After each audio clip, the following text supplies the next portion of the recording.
So for x, we have a 7 raised to the power cos square x plus 7 raised to the power sin square x. This is equal to 8. In the first step, we multiply this equation by 7 raised to the power sin square x. So the given equation is 7 raised to the power cos square x plus 7 raised to the power sin square x. This is equal to 8.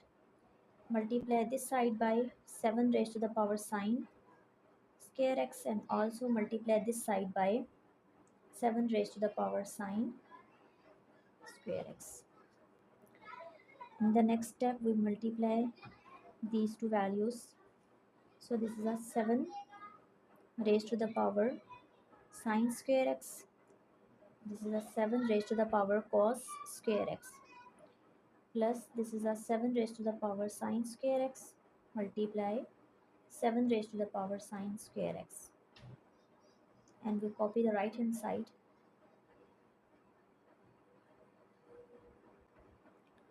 Now in the next step, here we use the identity, which is the a raised to the power n multiply a raised to the power m. This is equal to a raised to the power n plus m. We apply this identity on left hand side. So the first term will become a 7 raised to the power sin square x plus cos square x, plus the next term is a 7 raised to the power sin square x plus sin square x. We copy this right hand side. Here we use the identity, which is a sin square x plus cos square x. This is equal to 1. So this whole term is equal to 1. So here we write 7 raised to the power 1 plus 7, and this will become a 2 times 7 square x. This is equal to 8 multiply 7 raised to the power sin square x. If we write this as a 7 raised to the power 1 is just 7, plus we write the second term as a 7 raised to the power sin square x, and then again its power is a 2. This is equal to 8 multiply 7 raised to the power sin square x. In the next step, we let that 7 raised to the power sin square x, this is equal to y. Then this equation will become a 7 plus y square. This is equal to 8 times y. In the next step, we subtract a 8y on both sides. Then we get 7 plus y square minus 8 times y is equal to 0. Or we write this as a y square minus 8 times y plus 7 is equal to 0. And this is a quadratic equation, so we use the formula, which is a y is equals to minus b plus minus square root b square minus 4 times ac over 2a. And in our question, a is the coefficient of y square, which is 1, b is a coefficient of y, which is a minus 8, and c is a constant, which is a 7. So this is a y is equal to negative b will become a b is a negative 8. So here we write negative 8 plus minus b square is a negative 8 square, which is a 64, minus 4, a is a 1, c is a 7 over 2, and a is a 1. Now we simplify this. So y is equal to, this is a 8 positive negative square root 64, multiply these value, then we get 28, and 2 ones are 2. Now we simplify the square root. We have a 8 positive negative, subtract these two value, then we get 36 over, this is a 2, and this is equal to 8 plus minus square root 36 is a 6 over 2. Now we simplify this. So this is a y is equal to 8 plus 6 over 2, and the second is a y is equal to 8 minus 6 over 2. Now solve this part. So 8 plus 6 is a 14. Divide this 14 by 2, we get 7. Now look at this. 8 minus 6 is a 2. Divide this 2 by 2, we get 1. So we get the two possible value of 1. First is a 7 and second is a 1. So in the start we let that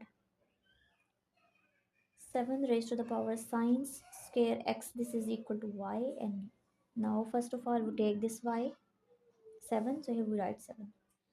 Second we take this value y, 7 raised to the power sine square x, this is equal to 1. We write this 7 as a 7 raised to the power 1. Now the base is same, so we can say that the exponent is also equal, so this implies sine square x is equal to 1. In the next step we take a square root. This will cancel, we get sine x is equal to positive negative 1. Now look at this. We have a 7 raised to the power sine square x. We write this 1 as a 7 raised to the power 0, which is also equal to 1. Now the base is same, so we can compare their exponent. So this implies sine square x is equal to 0. Taking a square root on both sides, then we get sine x is equal to 0. Now look at this. We have a sine x is equal to 1, and the second is a sine x is equal to negative 1. We write this one as a sine pi over 2, which is equal to 1. Now this will cancel, we get x is equals to pi over 2. X is equal to pi over 2. Now in this case the value of sine x is a 1, which is a positive. So sine is positive in first quadrant, and second sine is positive in second quadrant.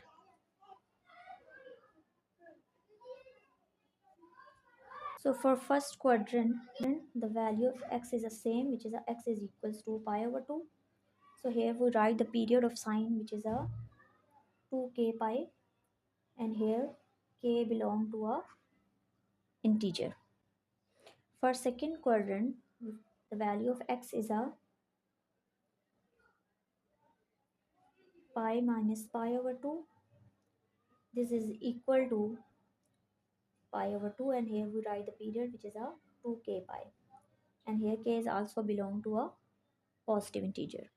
Now we take this second case, and here sine x is equals to negative 1, and this is equal to sine negative pi over 2.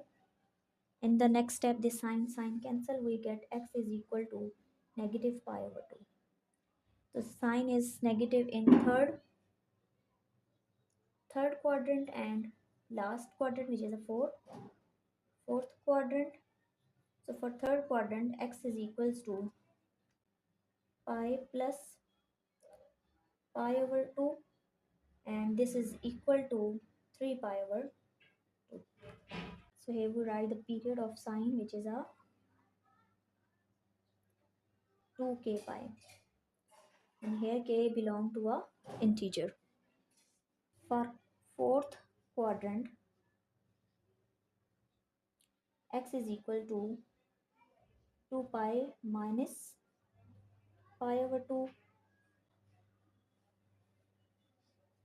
and this is equal to 3 pi over 2, and here we also write its period, which is a 2k pi. So x is a 3 pi over 2 plus add period 2k pi. Now we take this last case. So here sine x is equal to, we write this as a sine 0. This implies x is equal to 0. So add the period of sine, which is a 2k pi.